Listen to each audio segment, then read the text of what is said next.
Bread is the foundation of our daily meals. It's the #1 food on the tables of people all over the world. And for a very good reason.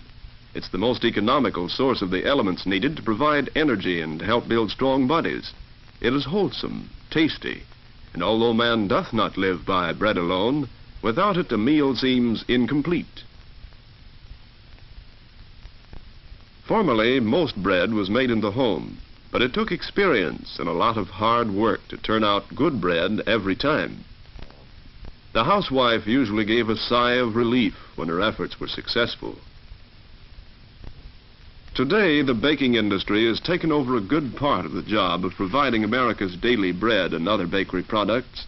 The industry produces over $2 billion worth of baked foods per year. It employs more than 300,000 persons in a wide variety of jobs, calling for various degrees of skill and knowledge. In a large wholesale bakery, the actual baking is mainly machine operation, and except for certain key jobs, much of the work can be done by persons without any previous training. The first step in bread making is to prepare the flour by sifting and blending. The other ingredients, such as sugar, yeast, shortening, milk, and salt, are weighed or measured carefully according to set formulas. A man called a mixer starts the bread on its way to the table by pouring the ingredients into a huge dough mixing machine. He sets a scale which weighs out just the right amount of blended and sifted flour. The flour falls from an overhead hopper into the mixer, which is then set in motion. Half a ton of dough, enough for 1,000 loaves, can be mixed in some machines. When the dough is ready, it is dumped into a trough, which the mixer's helper wheels into the air-conditioned fermentation room. In this warm, moist place, the yeast cells multiply and the dough rises. To make good bread, the dough must be allowed to ferment just the right length of time. The skill of the bakery superintendent is called on in working out proper schedules. Next, the dough goes to the divider, where it is separated into pieces the right size for individual loaves. The divider man checks the weight of the pieces and regulates his machine so that the output is uniform. The rounding machine rolls the dough into compact balls. These travel slowly for a time on an endless belt in an air-conditioned cabinet or overhead proofer. This gives the dough a chance to rise again. Then the pieces are fed into the molder, which flattens them and rolls each one up into the proper shape for the pans. The pieces are delivered to men known as panners, who place them in greased bake pans. The pan racker puts the pans on racks, which go into a proof box, where further rising, called proofing, takes place. Here, too, temperature, humidity, and time must be carefully controlled. Then the bread is ready for baking. The oven loader sets the pans on the moving steel belt or hearth, which carries the bread slowly through the oven, where it can be observed through windows. Finally, it is delivered, baked to a golden brown, and the oven dumper puts the loaves onto a belt leading to the cooling room. The oven man has a responsible job. He must regulate the temperature and humidity in various parts of the long oven to ensure bread that is baked to a turn. After cooling, the loaves go into a slicing and wrapping machine. Its razor-sharp blades slice about 40 loaves a minute. The machine does all the work, but the operator must watch it closely to see that everything goes smoothly. The wrapping end of the machine, too, is completely automatic.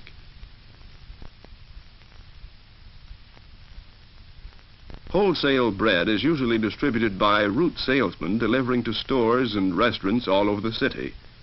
But this mass distribution has not put the small retail bakery out of business by any means. In fact, most of America's 30,000 bakeries are small ones, serving their own neighborhoods.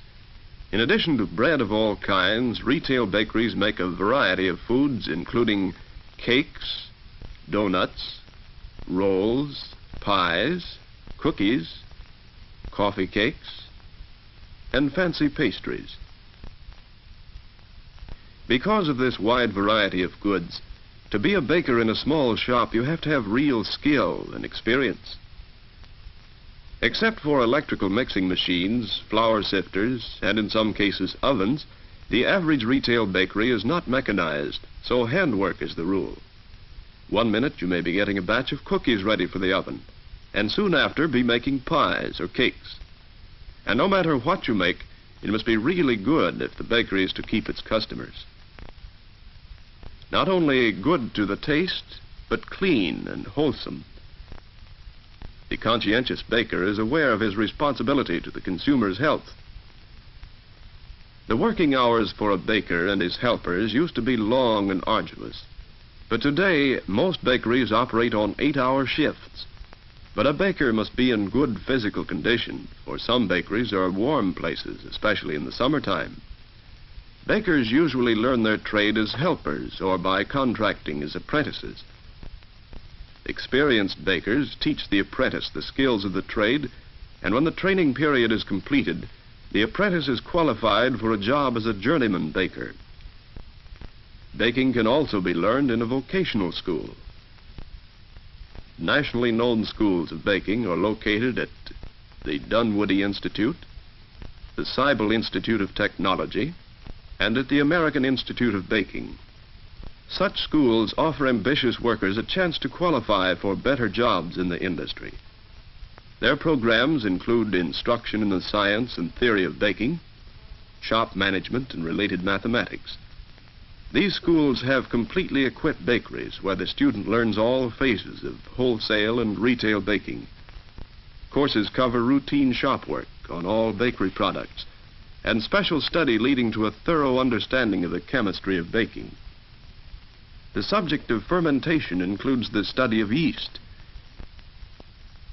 This one-celled fungus, with its facility for rapid reproduction, plays a vital role in baking. When the course of training in a good vocational school is completed, the students are prepared to take advantage of the opportunities for employment as foremen or production managers in large bakeries. Such men must be highly skilled technicians. There are also positions as executives for men who know baking thoroughly and who also have sound business ability. Men with scientific training are employed in laboratories engaged in routine analytical work for large bakeries or in research work for the industry as a whole.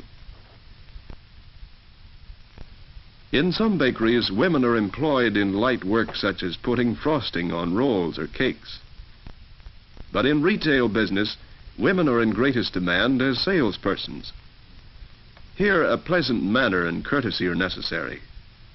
For women with exceptional ability, there are jobs as store managers for neighborhood retail bakeries and for companies which operate chains of retail sales rooms in large cities. Owning your own bakery is an attractive goal to those who know baking and enjoy the work. But you must also know management and have enough business ability to handle the bookwork, which is a part of any commercial venture. But whether you operate a shop or work for someone else, you will find the baking industry an interesting field. It is one which contributes to mankind's well-being. It is a permanent part of America's economy and is due for further expansion. It offers employment to many and a career for those who qualify. If the work appeals to you and you're willing to learn with a sincere desire to get ahead, you may find some phase of the baking industry a worthwhile choice as your life work.